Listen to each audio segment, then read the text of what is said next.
refer on a number of occasions to new ideas. Having worked with the states, including my state of Maryland, for a long time on this, Mr. Secretary, I think the important thing is to make sure that they get the benefit of the bargain. And I think you're hearing on a bipartisan basis, this committee is going to scrutinize that very closely. There are just a couple of questions I have before we close.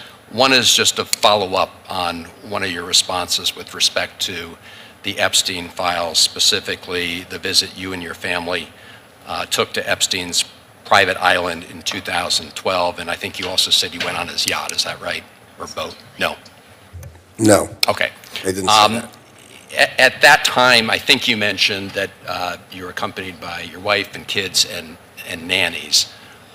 My question is, do you know whether the nanny that you had on that trip was the same nanny that Jeffrey Epstein expressed interest in meeting? No, I have no idea about that whole thing. I mean, I don't recall it having anything to do with me, and I don't know that. It's just, you know, this guy was a convicted sex offender, and obviously not a great place for kids and nannies. Was Ghislaine Maxwell on the island at that time? No.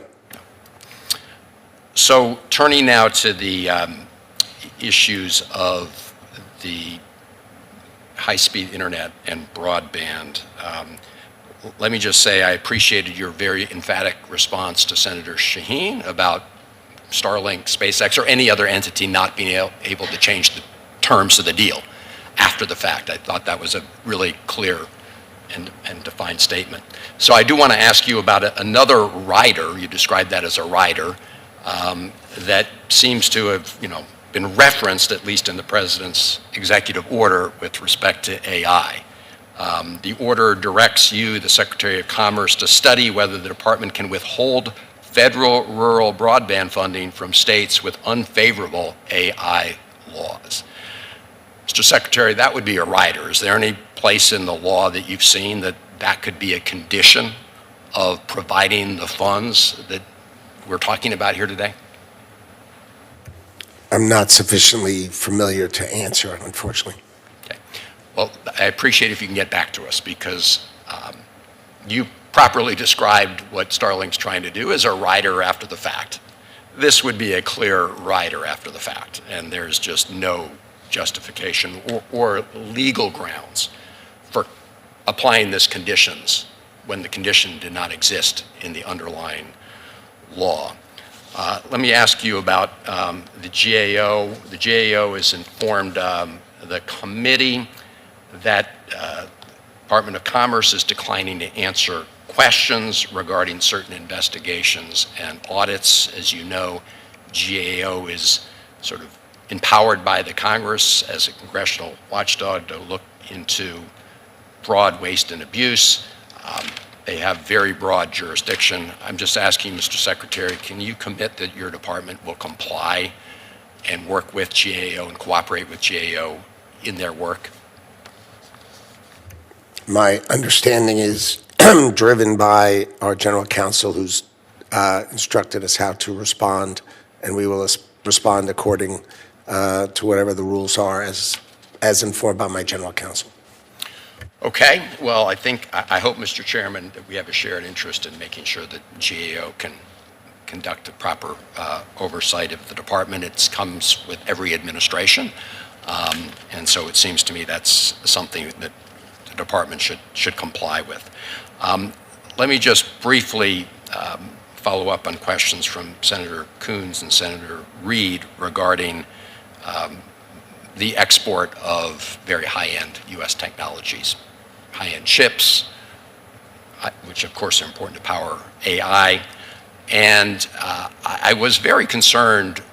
Well, first of all, I was happy to see early in the administration the adoption of the affiliates rule, right? So when you say we are not going to allow the export of a high-end technology to one entity, that we also make sure that we don't export those same high-end technologies to their subsidiaries or other related entities. because it made sense that if you're going to close the front door, you shouldn't open the back door.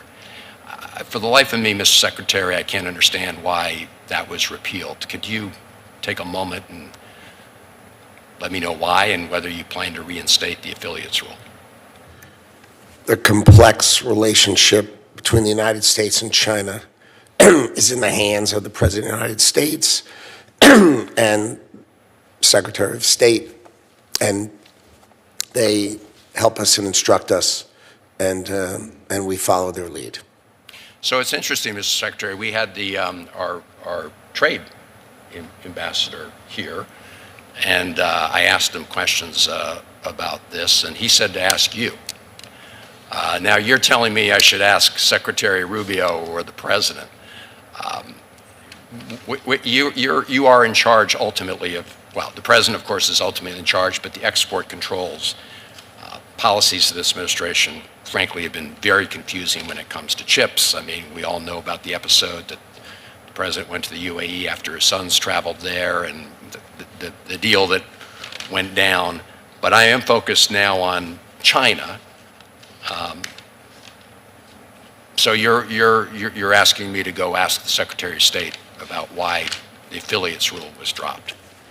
What I'm saying is it is a very nuanced and complex relationship between the United States and China. The President is driving that relationship. We all are familiar with the weaponization of critical minerals and rare earths and magnets.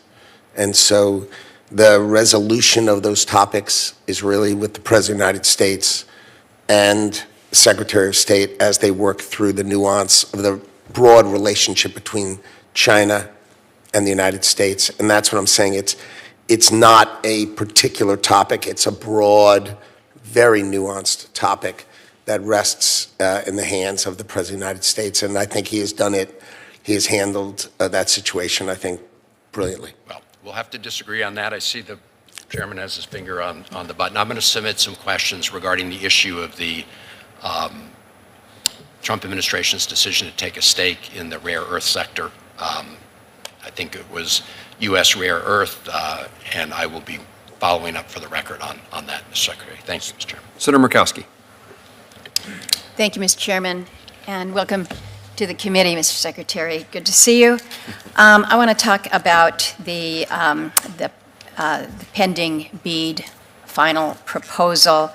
Alaska is one of the states that has not yet been approved by NTIA for the final BEAD decision. I'm told that we've got until February 11th, so this week, to get 3 undecided projects under the BSL threshold. So just a couple questions in this vein this morning. As I have shared with you in the communications and the conversations we've had in my office, Alaska kind of has looked at the BEAD program as this one-time opportunity for us to really try to address the digital divide that we see in very rural spaces. The